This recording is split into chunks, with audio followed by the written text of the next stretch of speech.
سب سے پہلے آپ یہ ویڈیو دیکھیں۔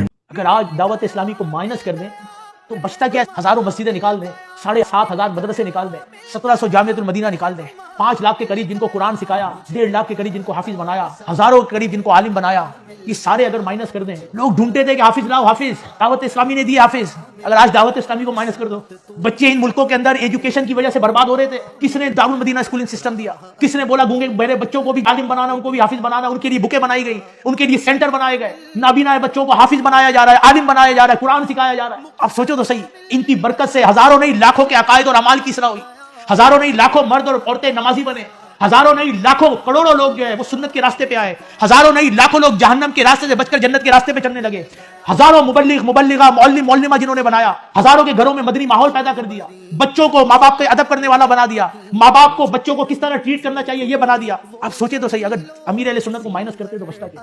تو جو بندہ جس نے احسان کیا اس کا شکر ادا نہ کرے، وہ اپنے رب کا بھی شکر ادا نہیں کرے۔ دادا صاحب کی گھوڑی وہی اندھیری رات، زید کا درد سر کا جائے، یہی لگی میری آس۔ چہرے کی مسکراہٹ دیکھیں، تبسم دیکھیں، حشاشیت دیکھیں، بشاشیت دیکھیں۔ ابھی دیکھیں ذرا سر تو اٹھائیں تو آئیوں دیکھیں کہ ماشاءاللہ۔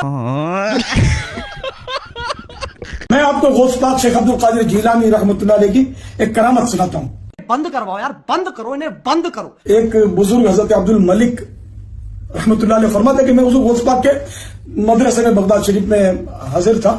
ہاں جی، کہ اتنے میں غوث پاک اپنے ہاتھ میں ایک عصا یعنی راڈ لے کر باہر نکلے کمرے سے۔ گجب ٹو بی باز آدمی۔ تو میرے دل میں خیال آیا کہ کاش مجھے غوث پاک کو کرامت دکھا دیں۔ دھندا نہیں چل رہا ہے یار، اپنا دھندا نہیں چل رہا ہے۔ تو فوراً غوث پاک نے اپنے ہاتھ کی روڈ جو تھی وہ زمین میں فکس کی، اور وہ روڈ ایک دم لائٹ روشن ہو گئی، اس میں لائٹ نکلنے لگی، اور دیر تک وہ روشن رہی۔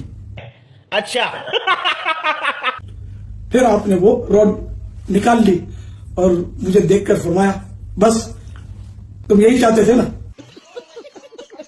سر جی غوث پاک کو چھوڑو، آپ بھی تو بہت بڑے مجدد ہو، آپ کے جتنے بھی مرید ہیں وہ اتنے سارے سوشل میڈیا پلیٹ فارم پہ دن رات یہی بات کرتے ہیں کہ ہمارے الیاس قادری کے پاس کرامتیں ہیں، اور وہ آہستہ آہستہ ہر کرامت کو ظاہر کرتے جا رہے ہیں، اور وہ بہت بڑے مجدد ہیں۔ اگر ہمارے الیاس قادری رحمت اللہ علیہ اس دنیا میں نہ ہوتے تو ہماری امت جو تھی وہ بھٹک سکتی تھی، ہمارے جتنے بھی مسلمان بھائی ہیں ان کا خاتمہ ایمان پہ نہ ہوتا۔ اگر الیاس قادری رحمت اللہ علیہ ہماری کمان کو نہ سنبھالتے، اور وہ آج بہت بڑے مجدد ہیں، بہت بڑے ولی ہیں، آج کا اگر کوئی غوث اعظم یعنی کہ شیخ عبد القادر جیلانی کو اگر آپ نے آج کے دور میں دیکھنا ہے، وزٹ کرنا ہے، تو وہ الیاس قادری ہے۔ تو جب اتنی ساری کوالٹیز آپ کے اندر کوٹ کوٹ کے بھری ہوئی ہیں تو اس طرح کا روڈ یا اس طرح کی کرامت یا پھر دل کا حال آپ کیوں نہیں جان سکتے؟ بات تو صحیح ہے۔ آپ کی میں نے اکثر ایسی ویڈیوز دیکھی ہیں کہ اکثر لوگ آتے ہیں جن کی آنکھیں نہیں ہوتی، اکثر لوگ آتے ہیں جن کے کان نہیں ہوتے، اور جب وہ یہ بات کرتے ہیں کہ کوئی ایسی کرامت ہو سکتی تھی کہ ہماری آنکھیں واپس آ جاتی ہے، ہمارے کان واپس آ جاتے، تو پھر ان کو سرکار جواب دے رہے ہیں کہ نہیں، ایسا نہیں ہو سکتا۔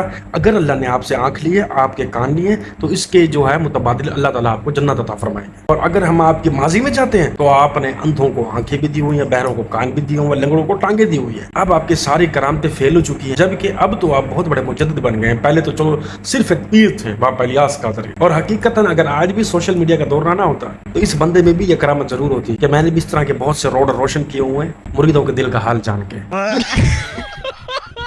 اور وہ دعوت اسلامی کا جاہل مبلغ جسے الیاس قادری کہتے ہیں، میں نے جاہل خود اپنے آپ سے نہیں کہا ہے، علامہ شاہ احمد نورانی جو دعوت اسلامی کے بانی تھے، علامہ شفیع کاڑوی جو دعوت اسلامی کے بانی تھے، علامہ اور بہت سارے علماء کرام جن کے نام اسماء اس وقت میرے ذہن میں نہیں ہیں، انہوں نے مجھ سے خود بتایا۔ میں نے ان سے پوچھا دعوت اسلامی کے تعلق سے حضرت کیا ہے، ان کی کیا حیثیت ہے، وہ کون ہے؟ تو علامہ شاہ احمد نورانی نے فرمایا تھا، اللہ رحمٰن، اللہ تعالیٰ غریق رحمت فرمائے اور ان کی قبر کو گلزار جنت بنا دے۔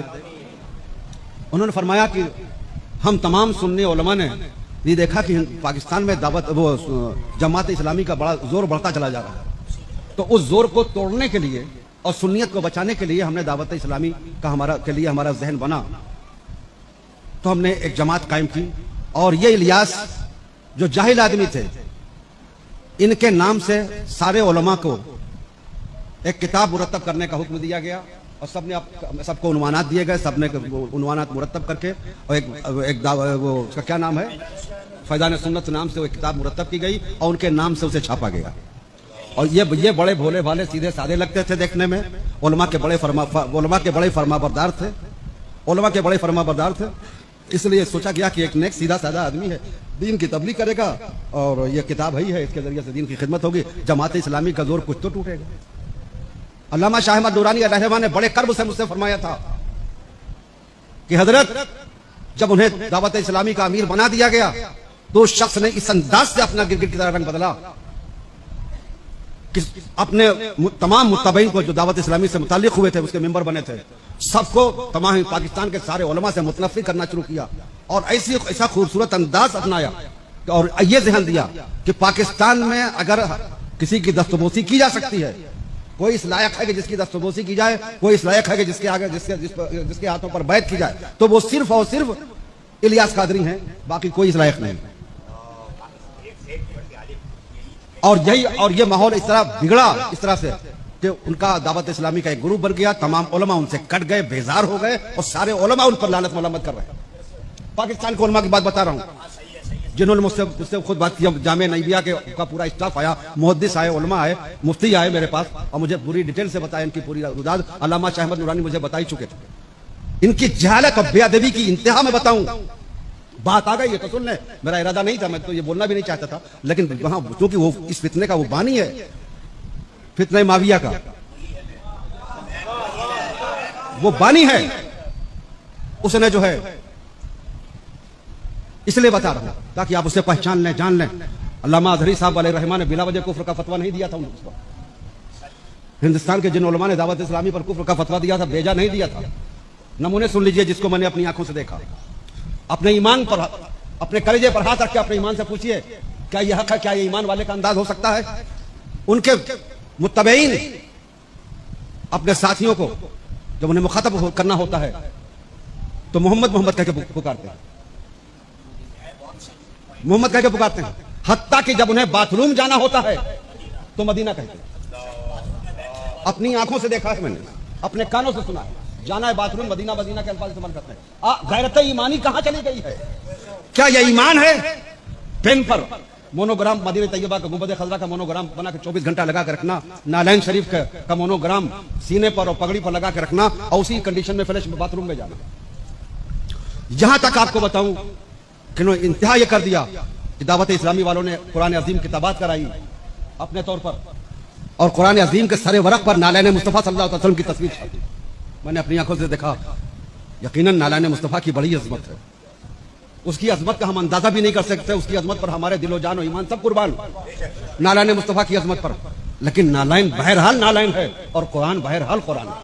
یہ ہے جی اصلیت آپ کے باپا الیاس قادری رحمت اللہ علیہ سرکار کی, جنہوں نے اس بندے کو اتنی بڑی تاریخ بنا کے دی, جنہوں نے پاکستان میں جس بندے کا نام مشہور کیا, اور یہ اپنے منہ سے خود بتا رہے ہیں کہ یہ اول ترین ایک جاہل انسان تھا. اور اس کے خود منہ کے الفاظ الیاس قادری کے کہ میں چوتھی سے بھاگا ہوں اور میں نے ناظرہ بھی کسی کے پاس نہیں پڑھا, بس میں لوگوں کے بیچ میں بیٹھتا تھا, تو جس طرح وہ کوئی بھی بچہ بڑوں میں بیٹھے تو باتیں سیکھتا ہے, سمجھتا ہے, تو اس کا وہی حال ہے.